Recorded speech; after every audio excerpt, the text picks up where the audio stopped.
डस्का में अवाम की सहूलत के लिए लगाया गया सस्ता रमज़ान बाज़ार इंतज़ामिया के अदम तवज्जुही और गफलत के बायस शहरियों की तवज्जो हासिल ना कर सका। ख़रीदार ना होने की वजह से सस्ता रमज़ान बाज़ार वीरान नज़र आ रहा है। रमज़ान बाज़ार में हुकूमत की तरफ से आटा, चीनी व दीगर अशिया पर सब्सिडी दी गई है, जबकि अशिया खुर्द-ओ-नोश के साथ साथ सब्ज़ियाँ, मसालाजात, घी, कुकिंग ऑयल व दीगर अशिया भी फ़रोख्त के लिए दस्तयाब हैं। रमज़ान बाज़ार में आटा तो वाफर मिकदार में मौजूद है, मगर आटे का ख़रीदार नज़र नहीं आ रहा, जबकि ख़रीदार फ्रूट की अदम दस्तयाबी पर भी परेशान दिखाई देते हैं। चाट का सामान बहुत महंगा है, या फ्रूट का भी स्टॉल होना चाहिए ताकि हम फ्रूट आसानी से दस्तयाब हो हमें। सर ये दूसरी चीज़ें तो सब मिल रही हैं, लेकिन फ्रूट में इसमें कुछ भी नहीं मिल रहा। ना इधर सेब है, ना अमरूद है, ना अंगूर है, कोई चीज़ नहीं इधर से मिल रही। सिर्फ खरबूजा मिल रहा है या केला मिल रहा है। रेट तकरीबन यही बाहर से मिल रहे हैं, इतना ज़्यादा फ़र्क नहीं है इसमें।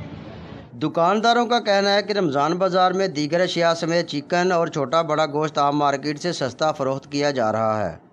बाज़ार से और रमज़ान बाज़ार से इतना फ़र्क है, जैसे कि बाज़ार में आम चिकन का रेट 375 रुपये आज, और सस्ता रमज़ान बाज़ार में आज 345 रुपये हम बेच रहे हैं। इसी तरह बड़ा गोश्त जो है वो बाज़ार में आम 550 रुपये उसका रेट है, और रमज़ान बाज़ार में 500 रुपये आपको मिलेगा।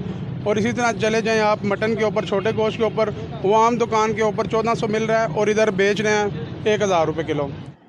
हुकूमती हदायत पर लगाए गए सस्ता रमज़ान बाज़ार में इंतज़ामिया की तवज्जो और दिलचस्पी से शहरियों की तवज्जो हासिल की जा सकती है।